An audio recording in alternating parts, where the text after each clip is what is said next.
Chers frères et sœurs, chers amis, bienvenue pour un nouveau moment de culte que nous célébrons pour nous dire la grâce qui nous vient du Père, la paix qui vient du Fils dans la communion de l'Esprit Saint.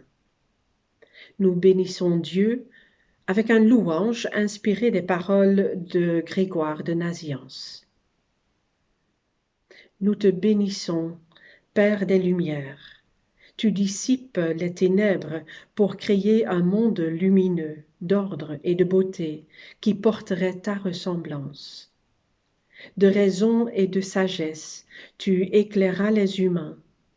Tu l'illuminas du sceau de ton image, pour que dans ta lumière, ils voient la lumière, et que tout entier y devienne lumière.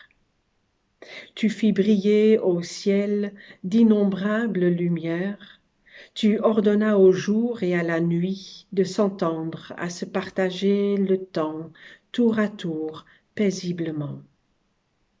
La nuit met fin au travail du corps fatigué, le jour appelle aux œuvres que tu aimes, et nous apprend à fuir les ténèbres, à nous hâter vers ce jour qui n'aura plus de nuit. Je vous invite à écouter ou à chanter le cantique d'adoration qui introduit également à notre lecture du jour.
Au commencement était le Verbe, et le Verbe était tourné vers Dieu, et le Verbe était Dieu. Il était au commencement tourné vers Dieu. Tout fut par lui, et rien de ce qui fut ne fut sans lui. En lui était la vie, et la vie était la lumière des humains, et la lumière brille dans les ténèbres, et les ténèbres ne l'ont point comprise. Il y eut un homme envoyé de Dieu, son nom était Jean. Il vint en témoin pour rendre témoignage à la lumière, afin que tous croient par lui. Il n'était pas la lumière, mais il devait rendre témoignage à la lumière. Le Verbe était la vraie lumière qui, en venant dans le monde, illumine tout humain. Il était dans le monde, et le monde fut par lui, et le monde ne l'a pas reconnu. Il est venu dans son propre bien, et les siens ne l'ont pas accueilli. Mais à ceux qui l'ont reçu, à ceux qui croient en son nom, il a donné le pouvoir de devenir enfants de Dieu. Ceux-là ne sont pas nés du sang, ni d'un vouloir de chair, ni d'un vouloir d'homme, mais de Dieu. Et le Verbe s'est fait chair, et il a habité parmi nous, et nous avons vu sa gloire, cette gloire que, Fils unique plein de grâce et de vérité, il tient du Père.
Chers frères et sœurs, chers amis, c'est un article de la main de la théologienne suisse Carmen Burkhalter qui m'a mise sur l'heureuse piste de Miguel de Unamuno, poète, romancier et philosophe espagnol basque, pour aborder notre texte du jour.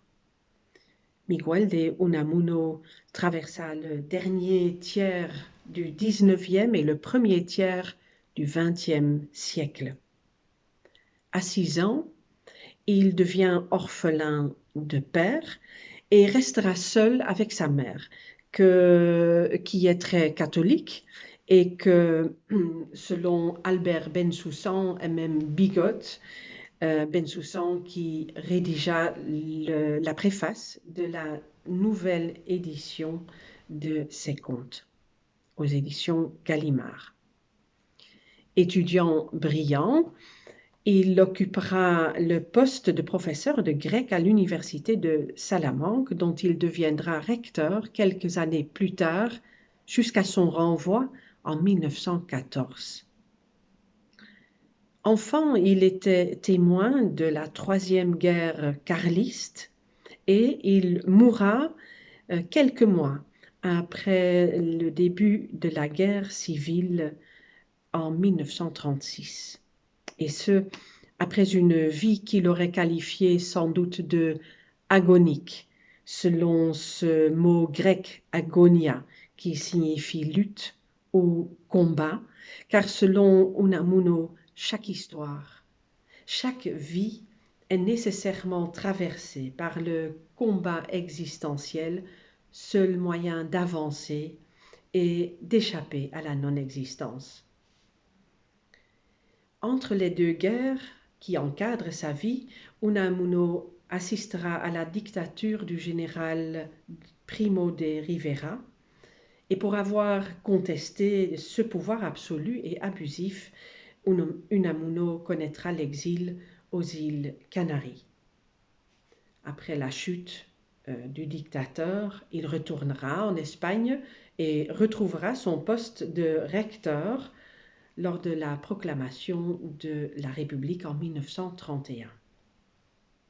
Quelques années plus tard, en 1936, et toujours aussi critique à l'égard des pouvoirs absolus, il est à nouveau destitué de ses fonctions suite à son opposition au régime franquiste cette fois-ci.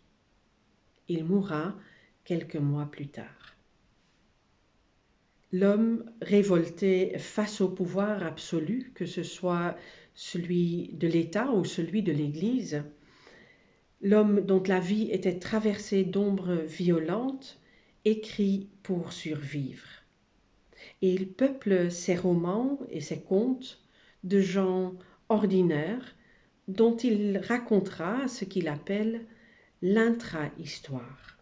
C'est cette petite histoire qui échappe au livre d'histoire et qui est pourtant éminemment significative.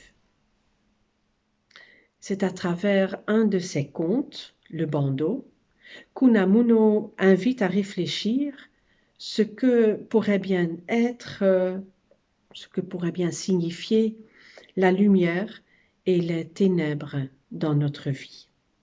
Ces catégories qui semblent à première vue assez évidentes, par exemple quand on lit le prologue de Jean, sont présentées dans le conte selon le mode du paradoxe. Le bandeau, c'est l'histoire de Maria, aveugle depuis sa naissance, Maria qui mène pourtant une vie heureuse et épanouie. Les ténèbres lui sont familières, même agréables, et lui permettent de développer d'autres sens que celui de la vue. Je vous propose d'écouter un petit extrait de ce conte. La pauvre femme était aveugle de naissance, et dans ces ténèbres avait su garder sa gaieté et aimer. Et elle avait grandi aveugle. Son toucher, même parmi les autres aveugles, était extraordinaire. Non moins étonnante la précision avec laquelle elle se dirigeait à travers la ville, sans autre guide que sa canne. Il arrivait souvent qu'on lui demande « Dites-moi, Maria, dans quelle rue sommes-nous » et elle répondait sans jamais se tromper. Malgré son infirmité, elle trouva un homme pour s'éprendre d'elle et l'épouser. Aveugle, elle enlaçait son mari d'une étreinte qui était une contemplation. La seule peine qu'elle éprouvait était d'être séparée de son vieux père. Mais presque chaque jour, la canne à la main, elle alla le toucher, l'écouter, l'étreindre. Si son mari, par hasard, l'accompagnait, elle refusait tendrement son bras en lui disant « Je n'ai pas besoin de tes yeux ». Le paradoxe intervient lorsque Maria recouvre la vue suite à une opération. Alors qu'on s'attend à une explosion de joie, c'est la confusion et le désarroi qui l'attendent. L'aveugle-né qui retrouve la vue a perdu tous ses repères. Quand j'y vois, dira-t-elle, je ne retrouve plus mon chemin. Parce que pour elle, toute la raison était dans les ténèbres. Dans le monde des voyants, elle devient folle et la lumière lui brûle l'âme. C'est pourquoi elle se bande les yeux pour retrouver dans ces ténèbres le chemin vers la maison du Père, car on lui a annoncé qu'il était mourant. Est-ce prise d'un sentiment de culpabilité refoulée que Marie prie en vain qu'il puisse vivre en échange de sa vue? La question mérite certainement d'être posée et mérite notre réflexion, mais laissons-la de côté aujourd'hui.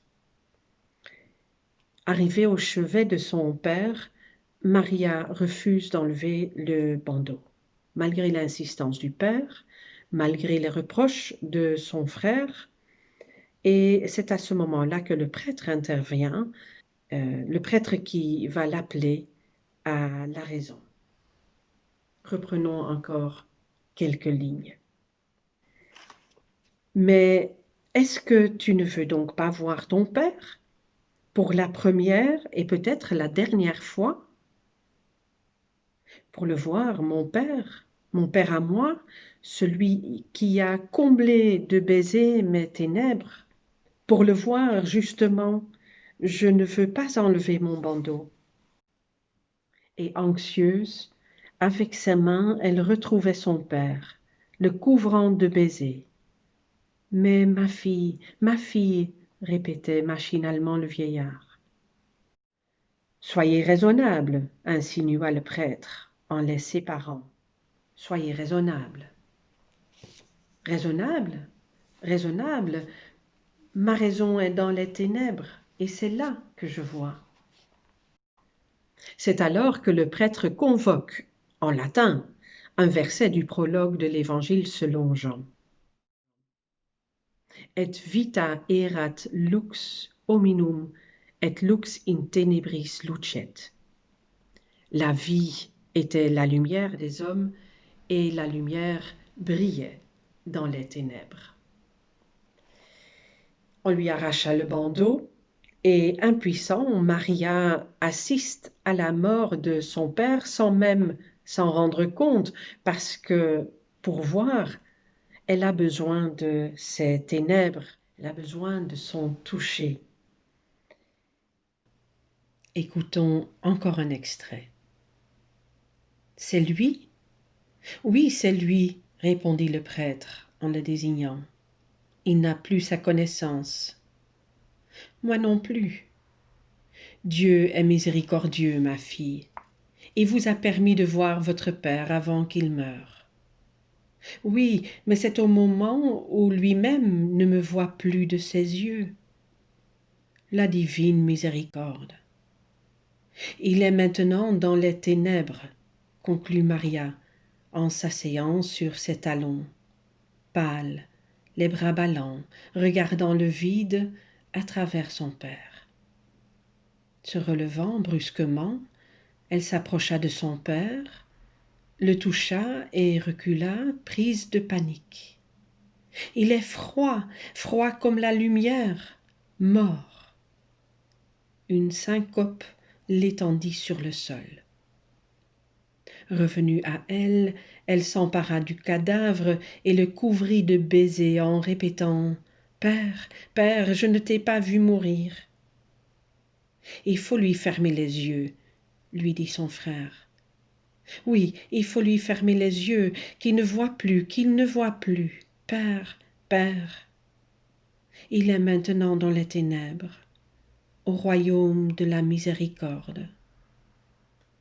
Il baigne maintenant dans la lumière du Seigneur, ajouta le prêtre.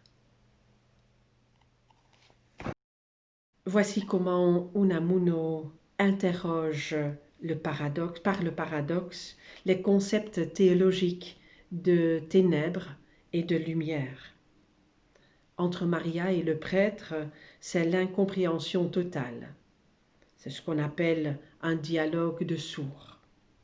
Et sans doute y a-t-il de la part du prêtre un manque aussi de tolérance et de présence pastorale, en ce qu'il est incapable de valoriser la manière dont Maria intègre de manière tout à fait particulière et personnelle la miséricorde divine dans sa vie.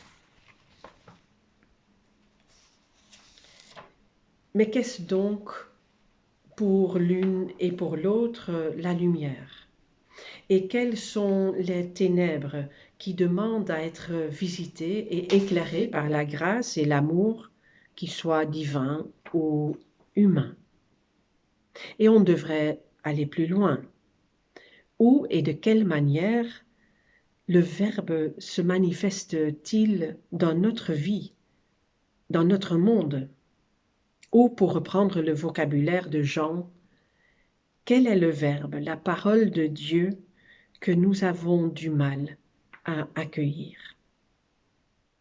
Telles sont les questions que nous pose Unamuno, en même temps qu'il interroge notre normativité, qui tend toujours à écraser ceux et celles qui s'en écartent. Je pense à l'échange que nous avions après le dernier culte. Qu'est-ce qui est normal? Et faut-il à tout prix essayer de conformer, transformer la personne différente pour qu'elle ressemble un peu plus aux normes convenues par une majorité? Qu'est-ce qui est vraiment raisonnable? N'est-ce pas le cœur qui devrait être considéré au lieu de nos apparences et faux semblants parfois? Selon l'entourage de Maria, il aurait été normal et raisonnable qu'elle se réjouisse d'avoir retrouvé la vue. On estime qu'il est normal de vouloir voir son père avant qu'il ne meure. Mais c'est oublier que Maria voit avec les mains, qu'elle a besoin de ces ténèbres pour être pleinement qui elle est, puisque c'est là qu'elle trouve le sens de sa vie. C'est dans sa différence, dans sa particularité de femme aveugle qu'elle éprouve la bonté et la miséricorde de Dieu évoquée par le prêtre. Comme c'est aussi dans ces ténèbres et dans l'obscurité de son cœur qu'elle puise les forces pour aimer son Père et aimer son enfant. Oui, Maria partage le secret du renard, l'ami du petit prince. On ne voit bien qu'avec le cœur, disait-il. L'essentiel est invisible pour les yeux. Alors, lorsque son frère lui rappelle qu'elle a un petit qui a faim, Maria réclame le bandeau. Et nous reprenons là la lecture. Le bandeau, qu'on me l'apporte tout de suite. Je ne veux pas le voir. Mais Maria, si on ne me donne pas le bandeau, je ne lui donnerai pas à téter. Sois raisonnable, Maria. Je vous ai dit que toute ma raison était dans les ténèbres. On lui banda les yeux. Elle prit l'enfant, le palpa, se découvrit la poitrine et, l'attirant à elle, le serra contre son sein en murmurant « Pauvre père, pauvre père ». L'obscurité de la cécité peut être le lieu où se manifeste la lumière de Dieu, lieu de vie et lieu d'amour. Et vita erat lux hominum, et lux in tenebris lucet. Le prêtre comprenait-il vraiment ce qu'il lisait? Comprenait-il ces paroles? Et nous, comment les entendons-nous? Le conte invite à réfléchir sur la manière inattendue et généreuse à laquelle la lumière de Dieu peut se manifester dans notre vie. Le Verbe, Fils lumineux de Dieu, vient dans le monde et éclaire notre vie afin que nous trouvions notre chemin. Où? Comment? Pour chasser quelles ténèbres? Pour illuminer quelles obscurités? Dépassons la contrainte des interprétations bonnes. Et chacune selon sa particularité, selon ses besoins, selon ses manques, est invité à accueillir la lumière afin d'être éclairé et acquérir une plus grande lucidité sur soi et sur le monde. Amen.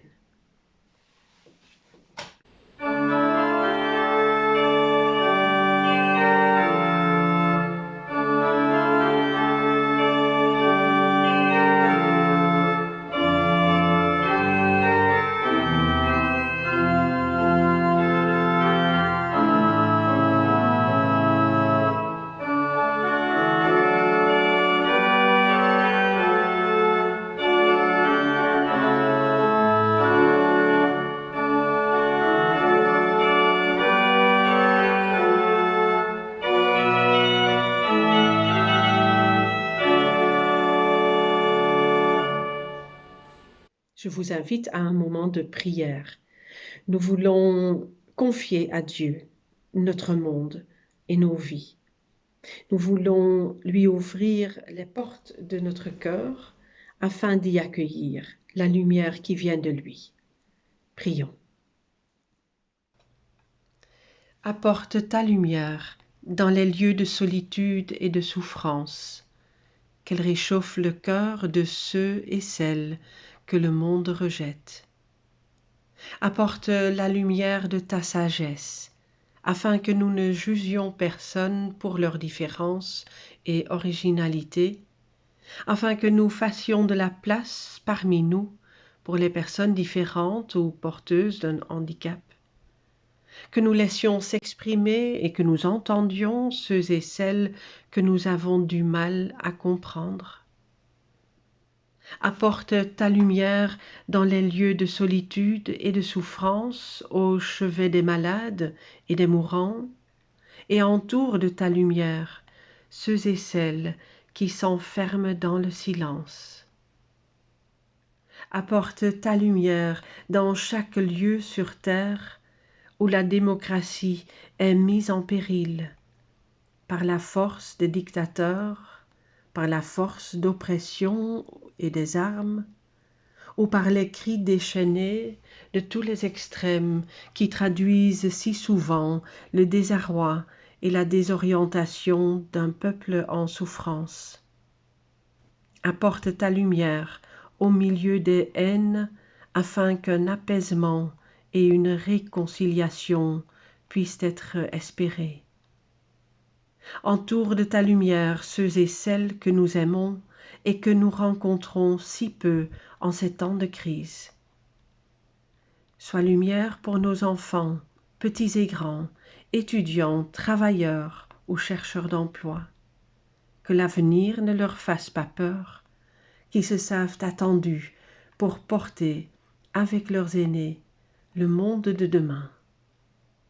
Toi, lumière du monde, reste avec nous tous.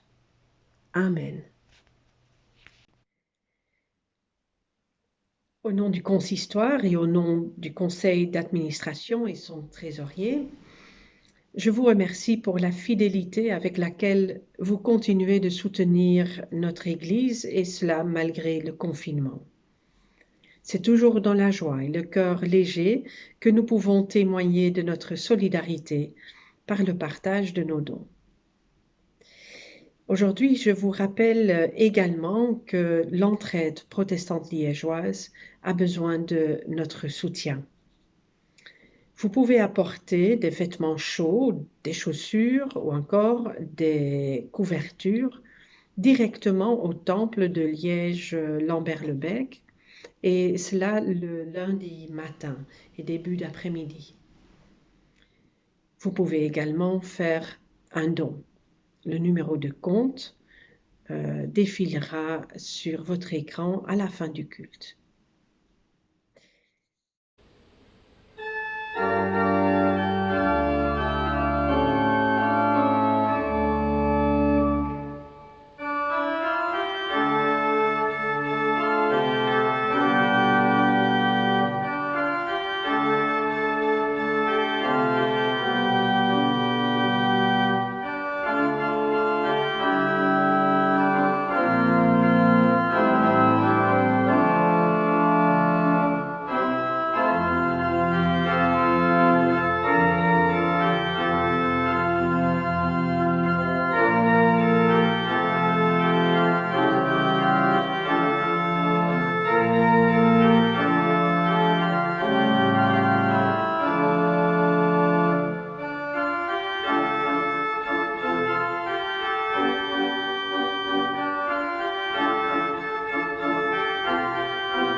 Dieu seul est lumière, mais nous pouvons la faire briller aux yeux de toutes et de tous.